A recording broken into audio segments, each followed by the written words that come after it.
നമസ്കാരം, ഞാൻ സുനിൽ സുന്ദർ. ഗുരുവര എന്ന എൻ്റെ ചാനലിലേക്ക് നിങ്ങൾക്ക് എല്ലാവർക്കും സ്വാഗതം. ഇന്ന് ഞാനിതിൽ കൂടി പറയുന്നൊരു വിഷയം, നമുക്ക് സന്ധ്യയ്ക്ക് നമ്മൾ വിളക്ക് കത്തിക്കാറുണ്ട്. വീട്ടിൽ സന്ധ്യാദീപം ഈശ്വര വിശ്വാസികൾ അങ്ങനെ കത്തിക്കുന്നു. അത് വീടിന് ഉള്ളിൽ പൂജാമുറിയോ വിളക്കോ ഒക്കെ വെച്ചിട്ടാണ് കത്തിക്കുന്നത്. എന്നാൽ ചില ആൾക്കാർ വീടിന് പുറത്ത് വിളക്ക് കത്തിക്കുന്ന ചില ശീലങ്ങളുണ്ട്. അതിനെക്കുറിച്ച് അതങ്ങനെ ചെയ്യുന്നത് നല്ലതാണോ? ഒരുപാട് പേരുടെ ചോദ്യമാണ്. അതിനുള്ള മറുപടിയാണ് ഇന്ന് ഞാൻ പറയുന്നത്. നിങ്ങൾക്ക് ജ്യോതിഷപരമായോ വാസ്തുപരമായോ എന്തെങ്കിലും കാര്യങ്ങൾ അറിയണത് ഞാൻ പറഞ്ഞാൽ മതി എന്നുണ്ട്. ഇപ്പോൾ ഈ സ്ക്രീനിൽ എഴുതി കാണിക്കുന്ന എൻ്റെ ഓഫീസിൽ ഓൺലൈൻ ബുക്കിംഗ് നമ്പറാണ്. ഈ നമ്പറിലേക്കാണ് നിങ്ങൾ വിളിക്കേണ്ടത്. ഒന്ന് രണ്ട് ചെറിയ കാര്യങ്ങളുണ്ട്, അതനുസരിച്ച് നിങ്ങൾ ബുക്ക് ചെയ്താൽ നിങ്ങൾ ചോദിക്കുന്ന ജ്യോതിഷപരമോ വാസ്തുപരമോ കാര്യത്തിൻ്റെ മറുപടി ഞാൻ നിങ്ങൾക്ക് തരാം. അത് കേട്ടിട്ട് നമുക്ക് നേരിട്ട് സംസാരിക്കുകയും ചെയ്യാം. അപ്പോൾ ഇന്നത്തെ വിഷയം, നമ്മളൊരു വീട്ടിലേക്കൊരു ഐശ്വര്യം വരുന്നതിന്, നമുക്ക് വീട്ടിൽ ഭാഗ്യങ്ങൾ വരുന്നതിന് വേണ്ടി വിശ്വാസമുള്ളവരെല്ലാവരും, അത് ഹിന്ദുക്കളായാലും മുസ്ലിങ്ങളായാലും ക്രിസ്ത്യാനികളായാലും, അവരുടെ ആചാരപ്രകാരം അവർ സന്ധ്യാസമയങ്ങളിൽ ആരാധന നടത്താറുണ്ട്. അപ്പോൾ ഹിന്ദുവിനെ കുറിച്ചാണ് ഇന്ന് ഞാൻ പറയുന്നത്. അപ്പോൾ ഹിന്ദുക്കളാണ് വീട്ടിൽ പൂജാമുറി, സന്ധ്യാദീപം ഇതൊക്കെ കത്തിക്കുന്നത്. അതൊക്കെ വളരെ നല്ലതാണ്. തീർത്തും ഞാൻ ഈ ചാനലിൽ കൂടി പറയുന്നുണ്ട്. ഒരു പൂജാമുറി അത്യാവശ്യമാണെന്നൊന്നും പറയുന്നില്ല. കാരണം ഒരു പൂജാമുറി നമ്മൾ വെച്ച് കഴിഞ്ഞാൽ അത് ഒരുപാട് ആചാര മര്യാദകൾ കൂടിയേ മുന്നോട്ട് കൊണ്ടുപോകാൻ പറ്റുള്ളൂ. പക്ഷേ ഒരു സന്ധ്യാദീപം അത് നമുക്ക് വളരെ ലളിതമായ രീതിയിൽ നമുക്കത് മുന്നോട്ട് കൊണ്ടുപോകാൻ സാധിക്കും. അപ്പോൾ അതിനെക്കുറിച്ചൊക്കെ ഞാൻ വിശദമായി പറഞ്ഞിട്ടുണ്ട്. ഇന്നത്തെ ചോദ്യം അതല്ല. ചില ആൾക്കാർ, മുതിർന്ന ആൾക്കാർ, അവരൊരു പരിധിയൊക്കെ അങ്ങോട്ട് കഴിഞ്ഞു, കാര്യം ജോലിയൊക്കെ ചെയ്യുന്ന സമയമൊക്കെ കഴിഞ്ഞു, ഒന്ന് പ്രായമായി കഴിയുമ്പോൾ പിന്നെ അവർ പൂർണ്ണമായും ദൈവത്തിലേക്ക് അങ്ങ് വിശ്വസിക്കുന്നു. അങ്ങനെ വീട്ടിൻ്റെ പുറത്ത് ഒരു പൂജാമുറി പോലെ കെട്ടുകയോ അല്ലെങ്കിൽ ഒരു ആൾത്തറ പോലെ കെട്ടുകയൊക്കെ ചെയ്തിട്ടുണ്ട്. അല്ലെങ്കിൽ മുൻ തലമുറ ആചരിച്ചു വന്ന ആൾത്തറകൾ, ഇതൊക്കെ നമുക്ക് വെളിയിൽ, അതായത് പൂജാമുറി അല്ലാതെ വീടിന് പുറത്ത് വിളക്ക് കത്തിക്കുന്നത് നല്ലതാണോ? തുളസിത്തറയിൽ വിളക്ക് കത്തിക്കാറുണ്ട്. അതുപോലെ തന്നെ ചില ആൾക്കാർ ചില മരത്തിൻ്റെ മൂട്ടിലൊക്കെ കൊണ്ട് വിളക്ക് കത്തിക്കുക. എന്തെങ്കിലുമൊക്കെ ചെറിയ ബിംബങ്ങൾ കൊണ്ടുവച്ചിട്ട് ചെറിയ ഒരു ഗോപുരം പോലെ ഉണ്ടാക്കിയിട്ട് വിളക്ക് കത്തിക്കുക. ആൾത്തറകൾ വെച്ചിട്ട് വിളക്ക് കത്തിക്കുക. ഇതൊക്കെ നല്ലതാണോ എന്നാണ് പലരുടെയും ചോദ്യം.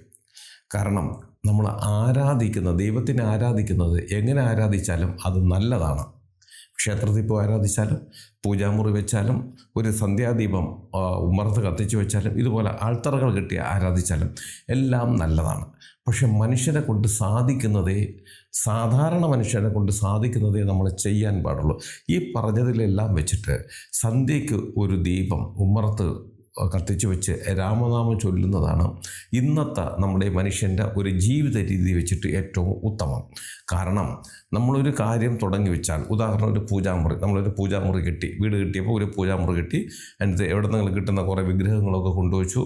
ആദ്യം കുറേ നല്ല രീതിയിലൊക്കെ കത്തിച്ച് ഭയങ്കര സംഭവങ്ങളായിട്ട് കൊണ്ടുപോകും. പക്ഷേ ഇത് നമുക്ക് അങ്ങോട്ട് സ്ഥിരമായിട്ട് ഇത് കൊണ്ടുപോകാൻ സാധിക്കില്ല. ഇന്ന് അങ്ങനെയാണ്, മനുഷ്യരെ കൊണ്ടൊരിക്കലും സാധിക്കില്ല. കാര്യം ആൾക്കാർ കുറവാണ്. അച്ഛൻ, അമ്മ, ഒന്നോ രണ്ടോ കുട്ടികൾ, അച്ഛനും അമ്മയ്ക്കും ജോലിയുണ്ട്, കുട്ടികൾക്ക് പഠിക്കാൻ പോകണം. അപ്പോൾ നമ്മൾ എന്ത് ചെയ്യും? അപ്പോൾ ഇത് മുടങ്ങും. ആദ്യത്തെ ഒരു ചൂടിന് ഇതൊക്കെ അങ്ങ് നടത്തും, പിന്നീട് ഇത് മുടങ്ങിപ്പോവും. അപ്പോൾ അതിനെക്കുറിച്ചൊക്കെ വിശദമായിട്ട് ഞാൻ എൻ്റെ ചാനലിൽ പറയുന്നുണ്ട്. അപ്പോൾ അങ്ങനെ ഒരു പൂജാമുറി നിർബന്ധമൊന്നുമില്ല ഒരു വീട്ടിൽ.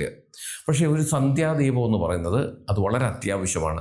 നമ്മുടെ വീട്ടിലേക്ക് നമ്മൾ എത്ര അധ്വാനിച്ച് നമ്മൾ സമ്പത്ത് വീട്ടിലേക്ക് കൊണ്ടുവന്നാലും ആ സമ്പത്തിൽ വീട്ടിൽ നിലനിൽക്കുവാനും അത് നമുക്ക് ഉപകാരപ്രദമാകുന്ന വിധത്തിൽ, അതായത് തീർത്തും നശിച്ചു പോകാതെ നമുക്ക് തന്നെ ഉപകാരപ്രദമാകുന്ന വിധത്തിൽ നമുക്കത് വിനിയോഗിക്കാനും സാധിക്കണമെന്നുണ്ടെങ്കിൽ വീട്ടിലെപ്പോഴും പോസിറ്റീവ് ഉണ്ടായിരിക്കണം, ഐശ്വര്യം ഉണ്ടായിരിക്കണം. അപ്പോൾ ഒരു വീട്ടിലേക്ക് ഐശ്വര്യത്തെ വിളിച്ചു വരുത്തുന്നതാണ് സന്ധ്യാദീപം. അത് പൂജാമുറിയിലും കത്തിക്കാം, അതുപോലെ ഉമ്മറപ്പടിയിലും കത്തിക്കാം, ഉമ്മറത്തും കത്തിച്ച് വയ്ക്കാം, അതുപോലെ ഒരു ആൾത്തറയും വയ്ക്കാം. പക്ഷേ ആദ്യം ഞാൻ പറഞ്ഞില്ല, രണ്ടിൽ പൂജാമുറിയും അതുപോലെ സന്ധ്യാദീപം കത്തിക്കുന്ന അതിനേക്കാളുമൊക്കെ ഏറ്റവും നമുക്ക് അപകടമുണ്ടാക്കുന്നതാണ് ആൾത്തറകൾ. നമ്മുടെ ഒരു കോമ്പൗണ്ടിനകത്ത് ഒരു ആൾത്തറ ഇന്ന് ഒരുപാട് സ്ഥലത്തുണ്ട് കേട്ടോ. ഞാൻ ഒരുപാട് സ്ഥലത്ത് വിളിച്ചുകൊണ്ട് പോകാറുണ്ട്. വിഗ്രഹങ്ങൾ വരെ വെച്ചിട്ട് ചെയ്യുന്ന ആൾക്കാരുണ്ട്. അതൊന്നും ഒരിക്കലും നമുക്ക് നല്ലതല്ല. കാരണം പുറമേ, അതായത് സന്ധ്യാസമയത്തിന് ആകാശം കാണുന്ന വിധത്തിലൊക്കെ വിഗ്രഹങ്ങൾ വയ്ക്കുക, അല്ലെങ്കിൽ ഒരു ദീപം കത്തിച്ച് വയ്ക്കുക എന്നൊക്കെ പറയുമ്പോൾ, പുറത്ത് നമ്മളൊരു ദീപം കത്തിച്ച് വയ്ക്കുമ്പോൾ നമ്മുടെ അന്തരീക്ഷത്തിൽ നെഗറ്റീവും ഉണ്ട്, പോസിറ്റീവും ഉണ്ട്. അപ്പോൾ നമ്മൾ കത്തിച്ച് വയ്ക്കുന്ന പോസിറ്റീവ് വരാൻ വേണ്ടിയിട്ടാണ്. അപ്പോൾ പോസിറ്റീവ് വരണമെന്നുണ്ടെങ്കിൽ ദീപം കത്തിച്ച് വെച്ചാൽ മാത്രം പോരാ, അതിനെ ഇതിലേക്ക് കൊണ്ടുവരുന്ന ചില ചെറിയതാണെങ്കിൽ തന്നെ ചില ക്രിയകളുണ്ട്. ആ ക്രിയകൾ വഴി മാത്രമേ ഈ പോസിറ്റീവ്, അതായത് ഈശ്വര ശക്തി ഈ ദീപത്തിലേക്ക് വരികയുള്ളൂ. ഈ നിലവിളക്കിലേക്ക് വരികയുള്ളൂ. പക്ഷേ നെഗറ്റീവ് അങ്ങനെയല്ല. ആരും വിളിക്കണ്ട, ഒരു ദീപം തെളിയിപ്പിച്ചു കൊടുത്താൽ മതി. ഉള്ള നെഗറ്റീവ്, അതായത് പിശാചുകൾ, പ്രേതങ്ങൾ, ഗോസ്റ്റുകൾ, ഇതൊക്കെ പെട്ടെന്ന് നമ്മളെ ഈ ദീപത്തിലേക്ക് വെട്ടം കണ്ടാൽ പാഞ്ഞു വരുമെന്നുള്ളതാണ്.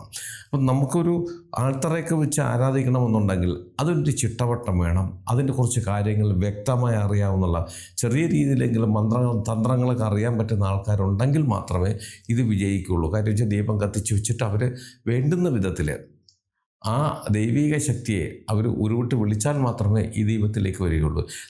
വെറുതെ ഒരു ദീപം കത്തിച്ച് വെച്ചിട്ട് നമ്മൾ പോയി കഴിഞ്ഞാൽ അവിടെ വരുന്നത് പിശാചുക്കളായിരിക്കും. അതായത് നമ്മുടെ ഐശ്വര്യത്തെ കെടുത്തുന്നതായിരിക്കും.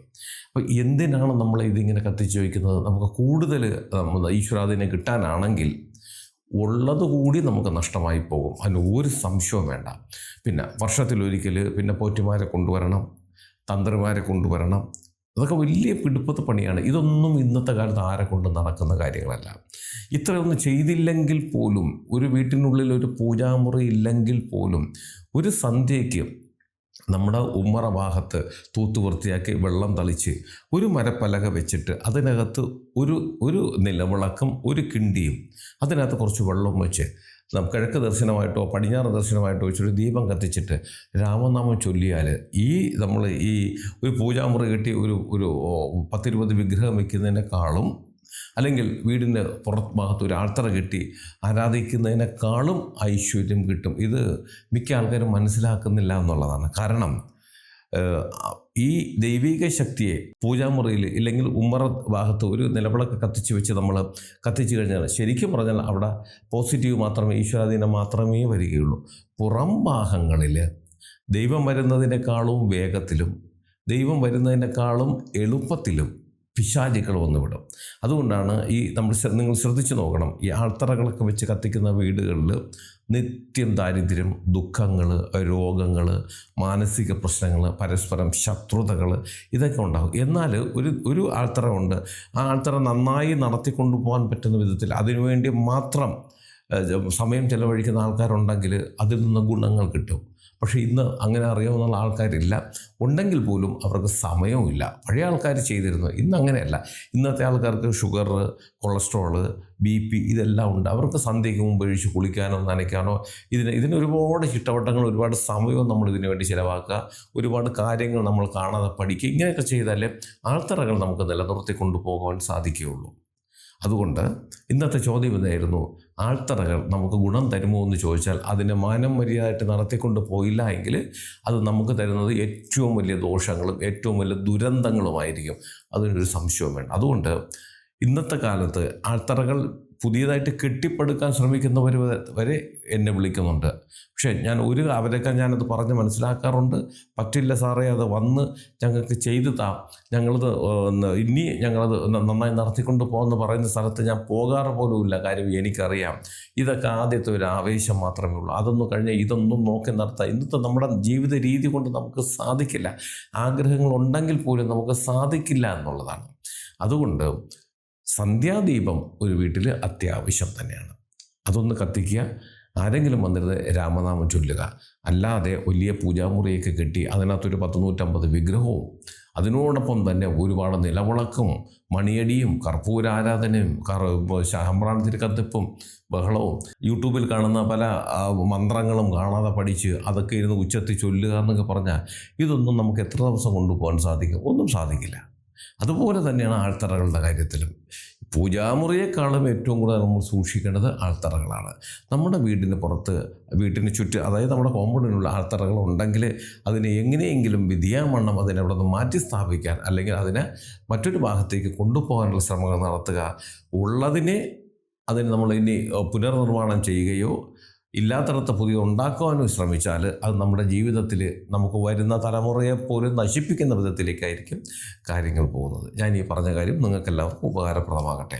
നിങ്ങൾക്ക് ജ്യോതിഷപരമായോ വാസ്തുപരമായോ എന്തെങ്കിലും കാര്യങ്ങൾ അറിയണത് ഞാൻ പറഞ്ഞാൽ മതി എന്നുണ്ടെങ്കിൽ ഇപ്പോൾ സ്ക്രീനിൽ എഴുതി കാണിക്കുന്ന എൻ്റെ ഓഫീസിൽ ഓൺലൈൻ ബുക്കിംഗ് നമ്പറാണ്. ഈ നമ്പറിലേക്ക് വിളിച്ചോളൂ.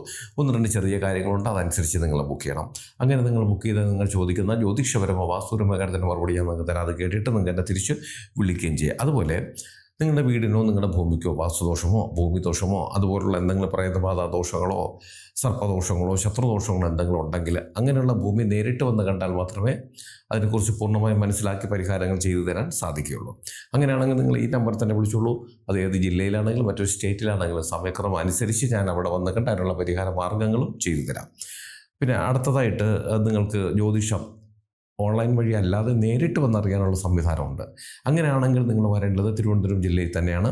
അങ്ങനെ വരുന്നവരും ഈ നമ്പറിൽ വിളിച്ച് ബുക്ക് ചെയ്തതിന് ശേഷം മാത്രം വരാൻ ശ്രമിക്കുക. ഇതെൻ്റെ ഓഫീസിലെ ഓൺലൈൻ ബുക്കിംഗ് നമ്പറാണ്. ഇത് എല്ലാ ദിവസവും രാവിലെ 10 മണി മുതൽ വൈകുന്നേരം 5:30 മണി വരെ നിങ്ങൾക്ക് നമ്പറിൽ വിളിച്ച് ബുക്ക് ചെയ്യാവുന്നതാണ്.